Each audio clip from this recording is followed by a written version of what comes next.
Good evening, everyone. My name is Adam Nasser, and I'm the chairperson of the Facilities and Finance Committee. You're watching this video tonight because I'm unable to make the meeting. My wife and I welcomed a small 9-pound, 1-ounce boy into the world last night. As you can see, I'm still tagged up here because I'm headed back to the hospital after this. I recorded this video with the blessing of the rest of the committee and the administration to give an update on where we are with the referendum process and to give a quick overview of what the timeline will look like. First, let me introduce the team that's been working on this. Again, my name is Adam Nasser, and I'm the chairperson of F&F. I'm also a practicing licensed and certified school facilities manager, currently serving as the director of facilities for the Matawan-Aberdeen Regional School District, and taking over as the director of facilities for Middletown Public Schools next month. Also on the committee is Ralph Adonisio, our board president, Joe Hall, and Tom Buffa, who is also a practicing licensed and certified school facilities manager. In coordination with Dr. Handerhan, Mr. Smythe, and Mr. Van Sickle, we've been evaluating and assessing the built environment of the district to understand and plan our needs to support operations in the future.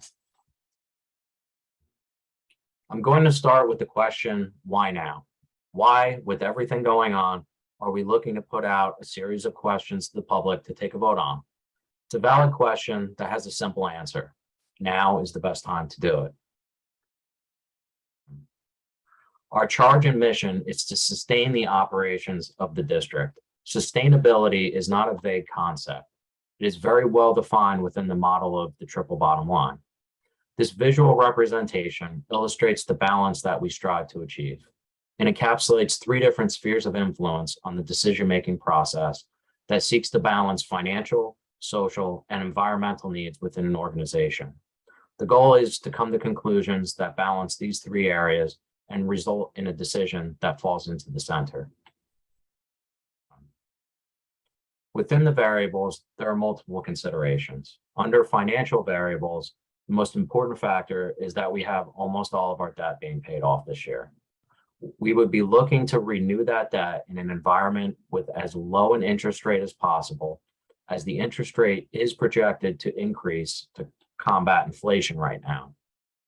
Included in this is rolling as many projects as possible into the scope of work that qualify for debt service aid. Debt service aid is money from the state that pays a portion of our coupon payments to bondholders until maturity. It currently sits around 40% of the payment. Under social variables is the changing instructional environment. There's an oft-repeated question that we get from the public as to why, over the last 10 years, with the decrease in enrollment, are we stretched for instructional space? The answer is that instructional programs have become more space intensive and the functional capacities of buildings go down as instructional models change. Differentiated instruction requires more space, and as part of this process, we have looked at how to best use the space we already have. Part of that is through upgrades and improvements to classrooms and other social spaces. It is also through supporting the technical needs of students. The infrastructure challenges for this are unique due to the accelerated evolution of technologies.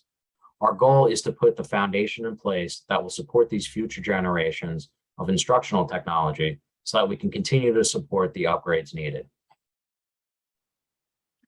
Lastly, there are environmental variables that we must take into account. While we have slowly upgraded and added cooling capacity into the buildings, there is a need to replace aging equipment, specifically with boilers that are in many cases original to the buildings and rooftop and other HVAC units that still rely on R22 for refrigerant. For the past decade, anyone with older central AC in their house has felt the pain of the significant increases in the cost of R22. We are no different. New equipment comes with R410A, a more environmentally friendly and efficient refrigerant. The original boilers that we operate have efficiency ratings in the 60 to 70% range. New commercial units now operate at up to 98% efficiency. When you spend as much as a school district does on utilities, numbers like this have big impacts on operational budgets. Finally, updating to current codes and methods means that indoor air and environmental quality improves. This is something that has a tangible effect on areas like test scores, absenteeism, and overall occupant satisfaction. As you can see, all of these things intersect to create a sustainable system. This next slide has a general list of the types of projects that would be included in the referendum scope. Much of it is infrastructure related due to the age of the buildings. A quick primer, civil infrastructure projects have lifespans of 50 years, so many of the buildings are at or beyond their original design specifications. This is common in New Jersey and in the Northeast US in suburban communities especially. Therefore, part of this involves taking a holistic view of extending the lifespan of the building systems to match as closely as possible with the maturity period of the bonds that would be issued. The projects include boilers and other HVAC components, roofing and window replacements, fire alarms and other critical life safety system replacements, classroom upgrades, auditorium upgrades, parking and site lighting upgrades, high school stadium and track upgrades and access improvements, bathroom and ADA upgrades, and last, electrical infrastructure upgrades. Currently, we are expecting to have 3 questions on the ballot, but the exact scope of each is still pending until we receive our final eligible cost commitments from the Department of Education.